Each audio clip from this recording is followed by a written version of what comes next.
Өткөн түндөгү Баткен облусунун Кыргыз-Тажик чегарасында куралдуу кагылыш Төрткөчү аймагында башталган. Тажик жергиликтүү тургундары жолду буганга аракет кылып, сүйлөшүүлөрдөн кийин абал жайгарылган. Бирок андан 5 мүнөт өтпөй жатып тажик тарап Чырдөбө тилкесинде карай ок аткан. Андан соң жаалданган тажик жарандары саат 18:50 чамасында Төрткөчү аймагына оор жүк ташуучу унаага таш жүктөп келишкен. Алар таштарды Баткен Исфана автожолуна түшүрүп жолду жабышкан. Жана Тажикстандын чегарачыларынын коштоосунда жүрүшкөн. Кырдаалды жөнгө салуу аракетине карабастан тажик тарап чегаранын башка аймагында Кыргызстандын аскер кызматкерлерин көздөй миномет жана гранатометтордон ок чыгарышкан. Өлкөнүн чегара кызматы Тажикстандын аскер кызматкерлери куралдуу кол салууну координациялап, чагымчылдык аракетке мурдатан даярдык көргөнүн аныктаган. Төрткөчөдө жигиттер тополоң болуп атат. Мына жак Тажикстан, бизгилер сүйлөшүп атабыздар.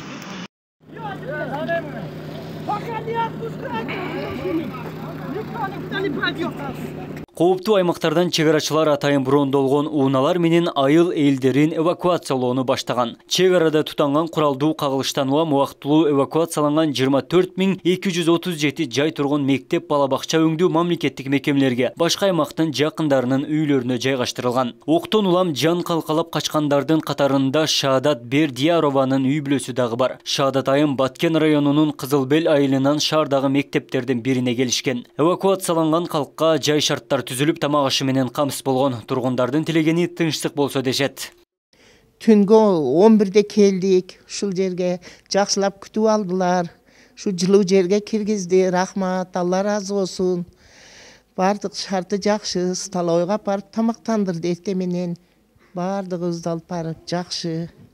Медсестра, доктурлар келип текшерип, дарыларды берип, давленияларды өлчөп, баарыбызды жакшылап көзөмөлгө алып турат. Азыр дагы келип бардыгыбызды текшерип кетти. Рахмат, Алла разы болсун. Улуттук коопсуздук комитетинин башчысы Камчыбек Ташиев таң эрте Баткен облусуна барып атайын штабдык жыйын өткөн. Андан соң чегарадагы Достук айылындагы эки тараптуу жолугуу башталган. Тажикстан тараптан Раджаббой Ахмадзода баштаган делегация менен сүйлөшүүлөр жүргүзүлгөн. Жолугушууда эки тарап атышууну токтотуу жана аскерлерин чыгарып кетүүгө даяр экендиктерин билдиришкен. Андан сырткары атышуунун себептери жана келтирилген чыгым боюнча айыптоолор айтылган. Атайын кызматтын башчысы өткөн түндөгү ок атышуудан тажик тарап сабак алганын айтып, облустагы абал жайгарылганын белгиледи.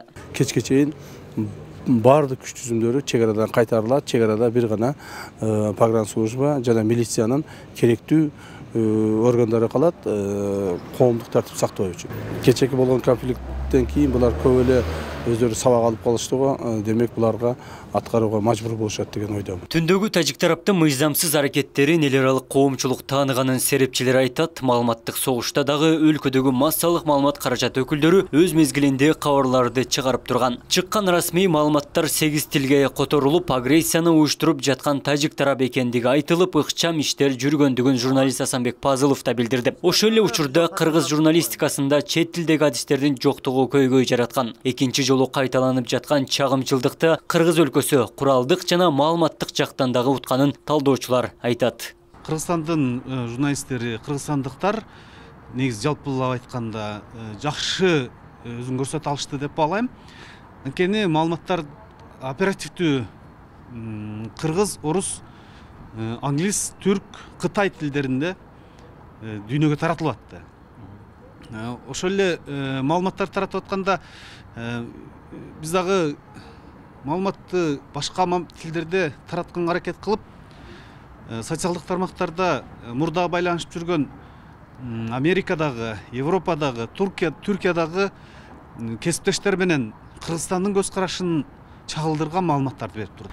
Алар өз убагында чечилбей, жылдан жыл өтүп, акыркы мезгилде келгенде ушундай конфликттер менен коштолду. Бул өтө опурталдуу маселе, мамлекеттин бүтүндүүлүгүнө шекеле турган, бул адам өлүмү менен коштоло турган опурталдуу маселе.